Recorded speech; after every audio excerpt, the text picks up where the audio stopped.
What's up, guys? This is Corey with the Dirty Gym, back with another video for y'all. So today we are continuing our set 7 deck lists. So today we're going to be looking into the Agent of Destruction Majin Buu deck, focusing with our Dende leader. I feel like Dende is probably the best way to play this leader due to burst and things like that. This is another incredibly powerful deck. Has a potential to one-turn kill. We're looking on like turn 3. At the best, we can get this off and kind of win the game right there. So let's go ahead and get into the deck profile. Alright, so we've got our leader Dende, and then Super Saiyan Goku Energy Absorption on the back. So Dende on the front, you can include extra cards with energy costs or 4 more in your deck, and this card can attack. Pretty standard stuff, so you can't do like World Peace and things like that, which it doesn't bother us one bit. Activate main, burst 2, whenever you can choose 2 cards from your deck, put them in the drop area, and then search your deck for up to 2 Dragon Balls or your life, and then add them to your hand, and then whenever there's 7 or more, he flips to the back. And then on the back side, we've got Son Goku Energy Restored. He's an activate main once per turn. You choose one of these, draw a card, choose one blue or black desire card from your hand with energy cost less than or equal to your current energy and activate it. And then remove 7 Dragon Balls from your drop area, and from the game. If you do draw 2 cards, choose up to 2 of your blue energy, and then switch into active mode. Honestly, we're really using this leader for his burst effects, and then for his being able to play a desire card for free. That's really where we're coming from for Dende. We don't care about the ultimate wish. Generally speaking, we're not going to use it. It may be some way to finish the game off if we get into like turn 4, turn 5, but really we're aiming to get to turn 3 and just win. That's kind of our strategy. So let's go ahead and get into our list. So first up, we've got 4 Innocence Cannon Majin Buu, so it's a 2-drop 1 red, 10k. It's got counterattack if your leader card is an evil wizard. We're not worried about that. We're never going to use that aspect of it. And then it's an auto. Whenever you play this card, choose up to one of your opponent's battle cards and get a minus 5,000 power for the duration of the turn. Again, that's not a terrible effect, but it's not relevant for us. What's relevant for us is that he costs 2, and he's a 10k. That's where the important for us. And he's a red Majin Buu, so we can evolve off of him. Next up, we've got 4 Dark Duo Babidi. Again, this card's not relevant for us. It's text. All that's relevant for us is that he is a evil wizard Babidi, and that's really all that's important. And he's a red energy, so we need to charge him. Next up, we've got 4 Agent of Destruction Vegeta, so it's a 3-drop 2 red. He's a 20k auto. Whenever you play this card, choose up one of your opponent's battle cards with 25,000 power or less and KO it.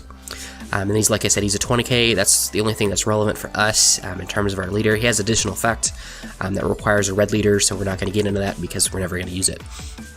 Next up, we've got 4 Awakening Evil Majin Buu. So it's a 5-cost 2 red, evolve for double red off of a red Majin Buu. Then he's got Union Absorb, place 1 card from your hand underneath this card, then choose up to 1 Majin Buu other than Awakening Evil Majin Buu with 25,000 power from your deck, and then place it on top of this card, then shuffle your deck. So this is really the kind of key piece to the deck in order to get up into our big chain. So this card is super important to us. Alright, moving on, we've got 2 Babidi Overseer of Destruction.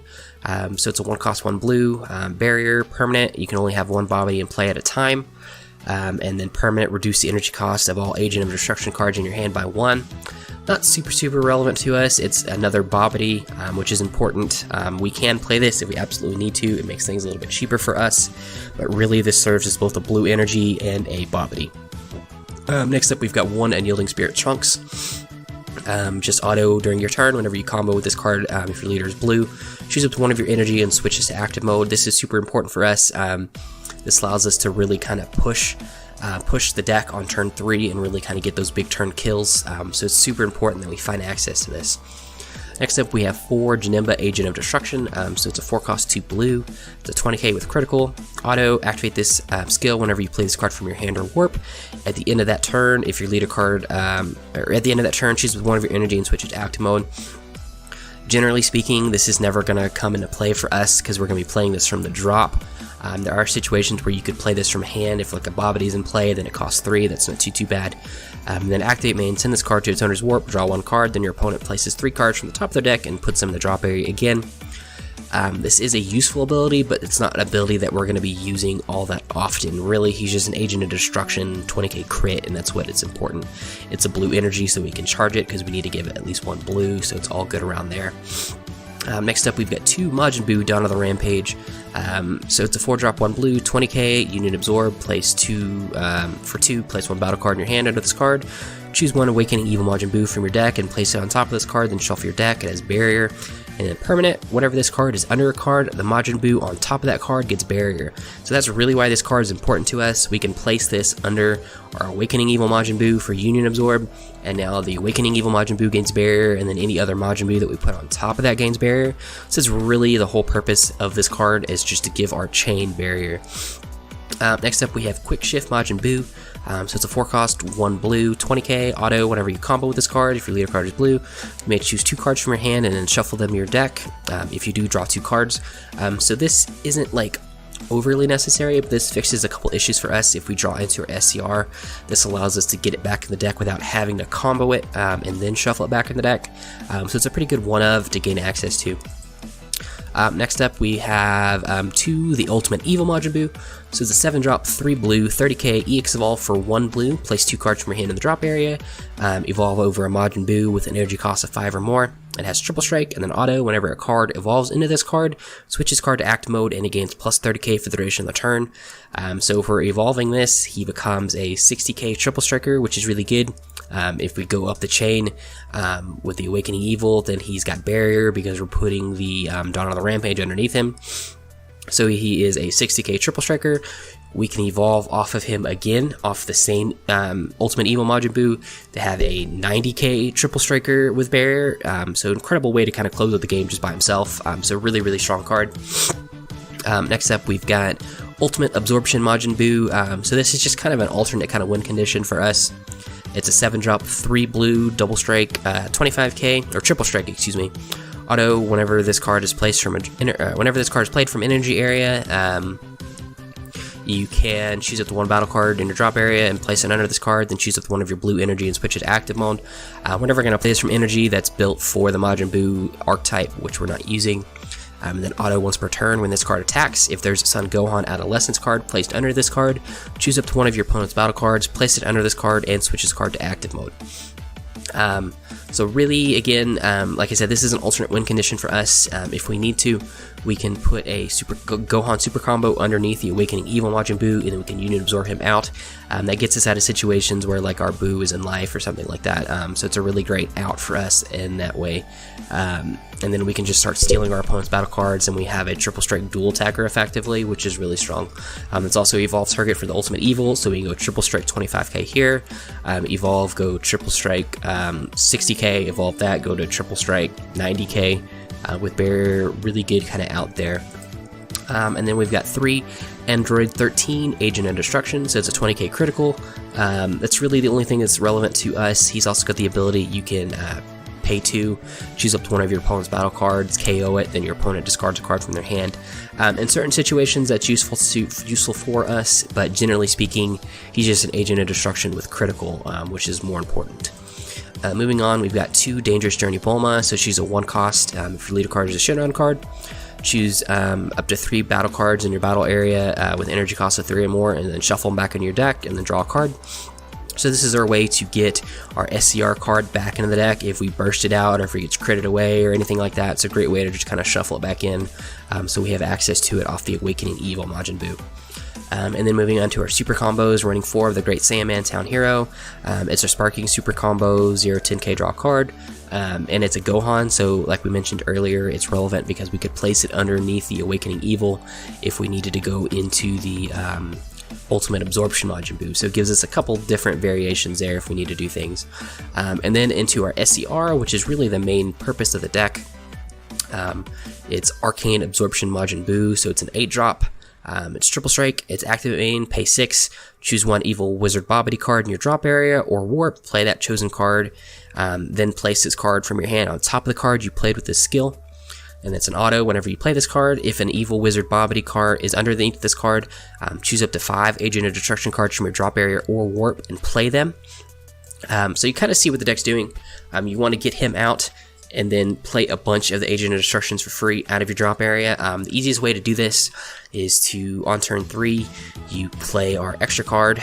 You go get the 2-drop Buu, you pay 2 red, you evolve an Awakening, you Union Absorb, put a Bobbity, or put a evil Majin Buu underneath it, you fail the search, then you Unit Absorb, put a Bobby underneath him, then you go search out the Arcane Absorption, put him on top, and then flood the board with your Agent of Destructions and just kind of go ham from there.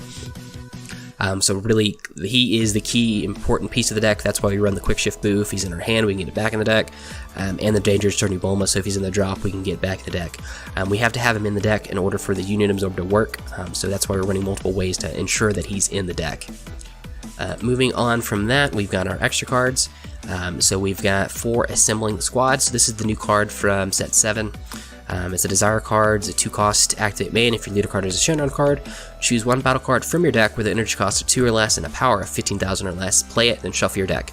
So this is how we're getting out our Innocence Cannon Majin Buu, and then kind of going up the chain that way. Innocence Cannon is really the only relevant target. I mean, you can technically get out things like the Agent of Destruction Bobbity, or Vegeta Destruction Bobbity, but generally speaking, Innocence Cannon is what we're getting out. In a pinch, you can get out the super combo as well. But like I said, Innocence Cannon is what we're going for.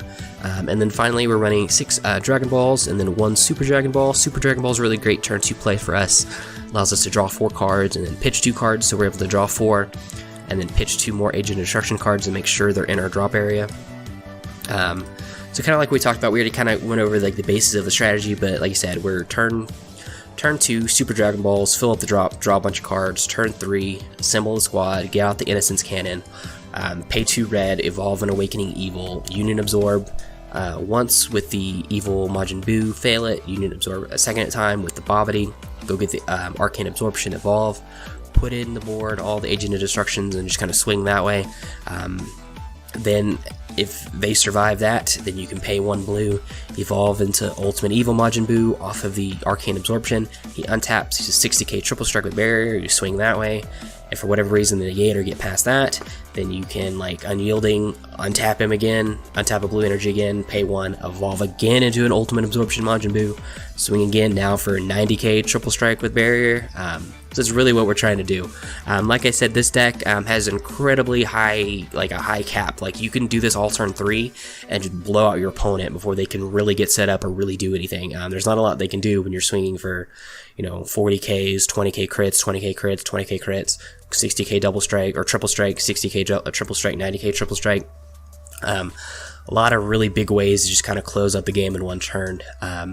Turn 3 is the earliest that you can get all this off realistically. There are situations if you were to burn a Super Dragon Ball off of your burst, you could go into all this on turn 2. You just lose the ability to go into the Ultimate Absorption Majin Buu or Ultimate Evil Majin Buu for the triple strike untap plus 30k because you need a blue energy. So when we're looking at charging for the deck, you're ideally going by turn 3, you need to have 2 red and 1 blue. That's what you have to have. 2 red to evolve into the Awakening Evil, and then 1 blue to evolve into the Ultimate Evil Majin Buu. So that's really kind of our go-to route. However way you get about that is up to you. You can charge a blue turn 1, charge red turn 1. As long as you get 2 red and 1 blue, you're good. Now, if you were to like forego the Ultimate Evil Majin Buu part, you could just charge 3 red and you'd be fine as well there. But generally speaking, we're looking 2 red, 1 blue. That's why we're running multiple blue cards and multiple red cards to make sure we get those at the right time so we can charge those how we need to. Kind of moving into the core of the deck, budget-wise, it's very high. Right now, you're looking at the Ultimate or Evil Absorption Majin Buu. He is sitting at like 115, 120 bucks right now, since he's an SCR, so it's a little high. Just that by itself makes this kind of a barrier of entry deck. He's more expensive than a lot of decks are just to build by itself. Moving on into the strengths, like we talked about, it's 1 turn kill potential. We're getting us out on turn 3, and we're doing all of our damage in 1 turn and closing out the game on turn 3 with multiple swings and triple strikers and everything like that. We've got a swarm ability. Whenever we put in 5 of our Agent of Destructions, ideally we're putting in like any combination of 5 of the Janimbas and the Agent or Android 13 because those have critical.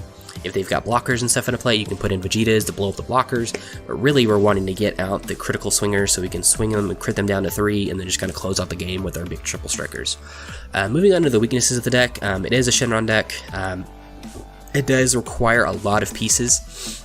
So if you miss out a piece or something like that, or you burst awkwardly, or you can't get flipped until later, like you missed your flips, your Dragon Balls and everything like that, then you're kind of in a bad position. We don't run any negates, as you can see on the list. It's a very just pure offense deck. There's no real defense to it. You can defend by pitching your Agent of Destructions, which is not a horrible option for you, but generally you want to take life, because if the SCR is in the life, you don't really have a way to get it out.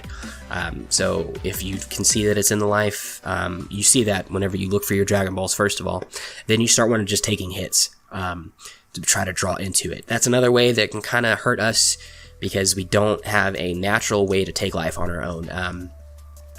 To kind of alleviate that in the sideboard, you can include things like Intensifying Power Trunks or Awakening Talent Pan. There's just not a lot of main deck room for options like that, so that's more of a sideboard option. But so if you're playing against another Shenron deck and then you want to bring in Self-Awakening, that's kind of a good way to go about it, but you do require to get a lot of pieces. Sequencing kind of works in a weird way, because like I said, you have to have the SCR in the deck. So if you draw into it or you burst it, you have to find a way to get it back into the deck. So we've got ways to do that, but being such a combo heavy deck, there are different ways that have to go in order for it to work. And then finally, it is linear, kind of going the same thing with the combo deck. Like, you have one strategy, you're getting out all of your Agent of Destructions in one turn, and you're kind of going that way. So linear decks sometimes struggle in Dragon Ball Super. They don't have like a super great track record. You've got things obviously like Victory Strike decks and things like that, which are relatively linear, but for the most part they do have, like the Broly decks can go into like a storm mode and just start swinging that way, and then have like Mirror Creator, Absorb ways to close out games that way. Versus us, we really don't have an alternate path. We can go up into the 7-drop Boo, which is an option for us, but it's not ideal. Ideally, we're wanting to get into the SCR and kind of go that way. So we are linear, and sometimes that can be a problem for decks like this. It just doesn't quite work out the way we feel like. Ideally, like I said, we're going off on turn 3, but sometimes it may take till turn 4 to really get going, and that gives our opponent the ability to get more advantage, draw more negates, this, that, and another. So those are things to pay attention to with a deck like this, but it's incredibly, incredibly powerful whenever it hits. It's a super, super fun deck, super oppressive. There's a lot of times where come turn 3, you're popping off and your opponent doesn't have an answer. There's nothing they can do. Especially now with Cold Bloodlust restricted down to 1, it's really hard for that to get there in time. That's really one of the only cards that can actually stop us. Obviously the same thing with the counterplay cards. If they can like Preemptive Strike the Innocence Cannon Boo, that is problematic to us, that pushes us back a turn, but it's not super, super negative for us. Those are just things that you have to watch out for. But anyway, guys, that is it. Let me know what you think down below, and we will see y'all next time.